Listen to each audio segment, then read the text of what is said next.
ಇರಾನ್ನ ಜಂಗಾಬಲ ಅಡಗಿಸೋದಕ್ಕೆ ಅಮೆರಿಕ ದಾಳಿಗೆ ಮುಂದಾಗಿದೆ. ಇರಾನ್ನ 8,000 ಮಿಲಿಟರಿ ಗುರಿಗಳ ಮೇಲೆ ದಾಳಿ ನಡೆಸಿದೆ ಅಮೆರಿಕ. ಈವರೆಗೂ 130 ಇರಾನ್ ಹಡಗುಗಳನ್ನು ಧ್ವಂಸ ಮಾಡಲಾಗಿದೆ. ಇರಾನ್ ಮೇಲಿನ ದಾಳಿಗಳ ಬಗ್ಗೆ ಅಮೆರಿಕ ಕೊಟ್ಟಿರೋ ಹೇಳಿಕೆ ಇದೆ. ನೌಕಾಪಡೆಯ ಅತಿ ದೊಡ್ಡ ನಿರ್ಮೂಲನೆ ಇದು ಅಂತ ಅಮೆರಿಕ ಹೇಳ್ಕೊಂಡಿದೆ. ಯುಎಸ್ ಸೆಂಟ್ರಲ್ ಕಮಾಂಡ್ನ ಅಮೆರಿಕ ದಾಳಿಗೆ ಇರಾನ್ನ ಸೇನಾ ನೆಲೆ ಧೂಳಿಪಟ ಆಗಿದೆ. ಹಾರ್ಮುಜ್ ಜಲಸಂಧಿಯಲ್ಲಿ ಇರಾನ್ ಪ್ರಭಾವಕ್ಕೆ ಬ್ರೇಕ್ ಬಿದ್ದಿದೆ. ಇರಾನ್ ಕರಾವಳಿಯ ಭೂಗತ ಕ್ಷಿಪಣಿಯ ತಾಣಗಳು ಧ್ವಂಸ ಆಗಿದೆ. 2270 ಕೆಜಿ ತೂಕದ ಬೃಹತ್ ಬಾಂಬ್ ಬಳಸಿ ಅಮೆರಿಕ ಈ ದಾಳಿ ಮಾಡಿರೋದು. ನೌಕಾ ವಿರೋಧಿ ಕ್ಷಿಪಣಿಗಳು, ಲಾಂಚರ್ಗಳು ಭಸ್ಮ ಆಗುತ್ತಿವೆ. ಹಾರ್ಮುಜ್ ಜಲಸಂಧಿ ತೆರೆಯೋದಕ್ಕೆ ಒತ್ತಡ ಹೆಚ್ಚಾಗ್ತಾ ಇದೆ. 20ಕ್ಕೂ ಹೆಚ್ಚು ದೇಶಗಳು ಇರಾನ್ಗೆ ಒತ್ತಾಯಿಸ್ತಾ ಇದೆ. United Arab Emirates, Bahrain, UK, Germany, France, Japan, ದಕ್ಷಿಣ ಕೊರಿಯಾ ಮತ್ತು ಆಸ್ಟ್ರೇಲಿಯಾ ಸೇರಿದಂತೆ 22 ದೇಶಗಳು ಒತ್ತಾಯಿಸ್ತಾ ಇರೋದು. ಇರಾನ್ನ ಕ್ರಮಗಳಿಂದ ಪ್ರಪಂಚಕ್ಕೂ ಕೂಡ ಸಮಸ್ಯೆ ಆಗ್ತಾ ಇದೆ ಅಂತ ಜಂಟಿ ಹೇಳಿಕೆಯಲ್ಲಿ 22 ದೇಶಗಳು ಇರಾನ್ ಮೇಲೆ ಒತ್ತಡ ಹಾಕ್ತಾ ಇದೆ. ಇರಾನ್ ನಡೆಸ್ತಾ ಇರುವಂಥ ಯುದ್ಧ ಇಡೀ ಪ್ರಪಂಚದ ಮೇಲೆ ಪರಿಣಾಮ ಬೀರ್ತಾ ಇದೆ. ಇಂಧನ, ಅನಿಲದ ವಿಚಾರವಾಗಿ ಇದು ಬಹಳ ದೊಡ್ಡ ಅಭಾವವನ್ನು, ಅಸ್ಥಿರತೆಯನ್ನು ಸೃಷ್ಟಿ ಮಾಡ್ತಾ ಇದೆ ಅಂತ ಜಂಟಿ ಹೇಳಿಕೆಯಲ್ಲಿ ದೇಶಗಳು ಉಲ್ಲೇಖಿಸಿವೆ.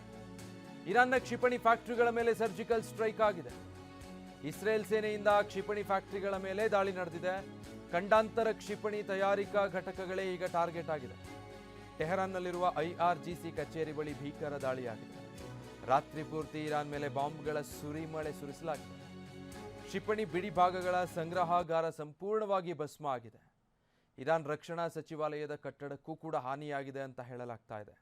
ಇಸ್ರೇಲ್ ವೈಮಾನಿಕ ದಾಳಿಗೆ ಇರಾನ್ ಅಕ್ಷರಶಃ ತತ್ತರಿಸಿ ಹೋಗಿದೆ. ಇಸ್ರೇಲ್ ಕೂಡ ತನ್ನ ತಾಳಿಯನ್ನು ತೀವ್ರಗೊಳಿಸಿದರೆ ಅಮೆರಿಕ ಅಂತೂ ಪ್ರಬಲವಾದ ದಾಳಿಯನ್ನು ನಡೆಸಿದೆ. ಇರಾನ್ನ ಜಂಗಬಲವನ್ನೇ ಅಲುಗಾಡಿಸಿದ್ದೀವಿ ಅಂತ ಹೇಳ್ಕೊಳ್ತಾ ಇದೆ. ಒಂದು ಕಡೆ ಅಮೆರಿಕ, ಮತ್ತೊಂದು ಕಡೆ ಇಸ್ರೇಲ್ ಇರಾನ್ ಮೇಲೆ ತಮ್ಮ ದಾಳಿಯನ್ನು ಮತ್ತಷ್ಟು ಭೀಕರ ಹಂತಕ್ಕೆ ಕೊಂಡೊಯ್ತಾ ಇವೆ. ಸೇನಾ ನೆಲೆಗಳು, ಕ್ಷಿಪಣಿ ಸಂಗ್ರಹಾಗಾರಗಳು ಯಾವುದನ್ನೂ ಬಿಡ್ತಾ ಇಲ್ಲ.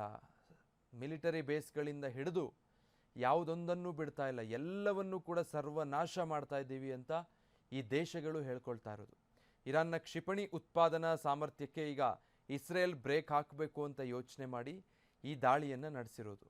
ಯಾಕೆ ಅಂತ ಹೇಳಿದ್ರೆ ಇರಾನ್ ಅತಿ ಶಕ್ತಿಶಾಲಿಯಾಗಿ ಕಂಡು ಬರ್ತಾ ಇರೋದು ಅದರ ಕ್ಷಿಪಣಿ ಮತ್ತು ಡ್ರೋನ್ ದಾಳಿಗಳ ಮೂಲಕವೇ.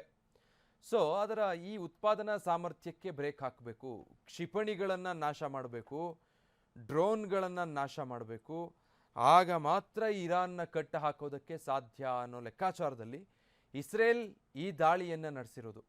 ಕ್ಷಿಪಣಿಗಳ ಬಿಡಿ ಭಾಗಗಳ ಸಂಗ್ರಹಾಗಾರವನ್ನು ಹುಡುಕಿ ಟಾರ್ಗೆಟ್ ಮಾಡಿ ಇಸ್ರೇಲ್ ದಾಳಿ ನಡೆಸಿದೆ. ಸೊ ಇಲ್ಲಿದ್ದಂಥ ಕ್ಷಿಪಣಿಗಳೆಲ್ಲ ಸುಟ್ಟು ಭಸ್ಮ ಆಗಿದೆ. ಕ್ಷಿಪಣಿಗಳ ಬಿಡಿ ಭಾಗಗಳು ಎಲ್ಲವೂ ಕೂಡ ಧಗಧಗಿಸಿ ಹೋಗಿದೆ ಅಂತ ಇಸ್ರೇಲ್ ಹೇಳ್ತಾ ಇದೆ.